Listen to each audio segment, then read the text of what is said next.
That's what ticked him off. And I would have did the same thing. I would have came right back at your rack. I would have came up here and punched you in your face. That's what I would have did. Well, first of all, you're not a good fighter. Listen. This is Shaquille O'Neal. Shaq is a 7-foot beast and also the most dominant NBA player of all time. In his career, he has been involved in many fights on the court. Peacemaker, bad move. Shaq doesn't buy it, lets Alvin know he's just a chipmunk, and then Shaq decked him. Wow, Shaq's first career NBA punch. Wow. Today, we're going to take a look at some of his best NBA fighting stories. Enjoy.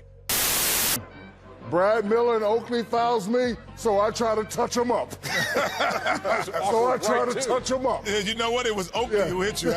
So late in the game, Shaq goes up, we hammer him, and next thing I know, I'm walking away, and I see, I don't feel nothing. I'm just like on my left ear, and I just slightly turn my head, and I didn't see it. The big old fist came and just literally popped my ear just a little bit, because I barely turned. I got a question for you. Okay, no. I've seen you throw like 5 punches and you never hit anybody yet. Are you you nearsighted or something? But I know my life would have went different if he'd been 1 inch to the right and squarely hit me in the back of the head. I probably wouldn't be sitting here in the same spot right now. After his infamous fight with Charles Barkley, Shaq received a call from Barkley's mom. I was always envious of Charles because he got all the calls. So the day he hit me with the ball, I was like, good, now I'm about to knock him out. Oh, there's a swing by O'Neal. And they got a blue on the KO. So we get into our little scuffle. As soon as I get to the thing, Jerome hands me the phone. And I hear this lady's voice I never heard before. You better not put your hands on my baby. And I'm like, who is this? It's Mama Barkley. And I was like, hello? She's like, yeah, I'm on the phone with your mama. And his mom, my mom was on 3-way. She's like, don't you know we've been best friends for about 20, 30 years?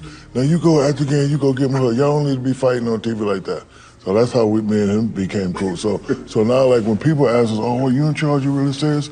I always tell us that the answer is no. Because one time I came in, his mom and my mom and Martha playing spades. Oh, same thing. Back with, you don't know how to play no spades, girl. Remember what you did before shoot around in one day? Well, You put something in your tights. So him and Lou Robinson are going back and forth. So this puts Lou's mouthpiece in his tights, goes to shoot around with it, and quietly puts it back up in his thing.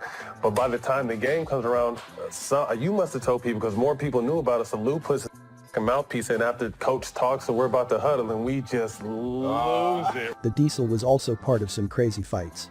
As Greg Ostertag left the floor, Shaquille O'Neal confronted him on this floor, right where we're sitting.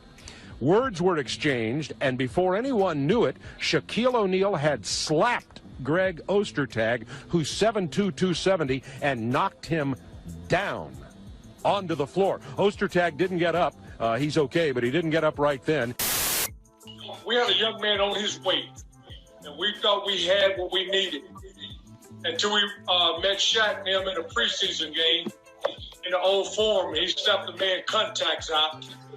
This is why the NBA changed, that you could not get on the floor till the other team left. The NBA scheduled us to play the Lakers, one of our first preseason games, in the forum.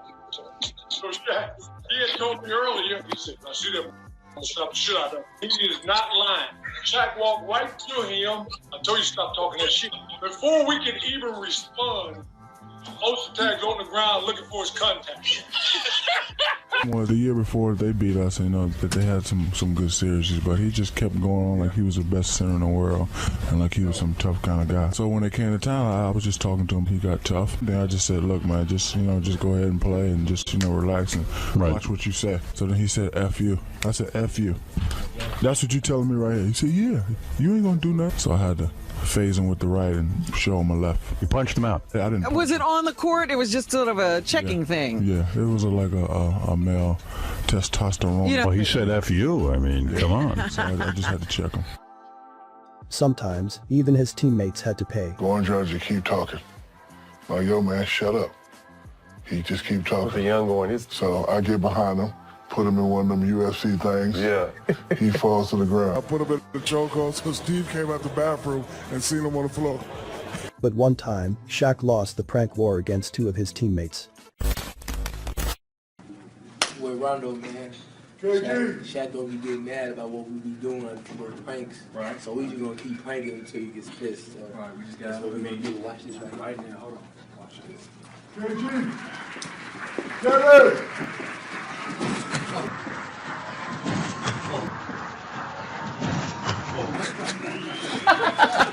Hey, man.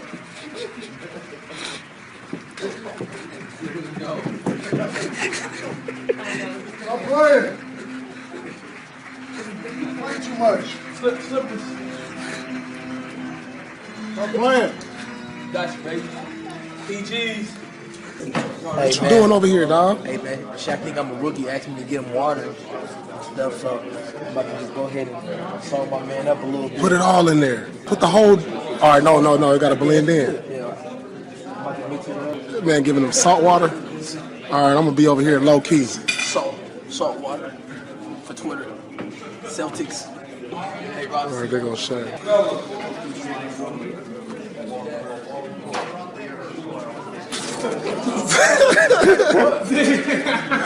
It's what you ask for water. Are we doing it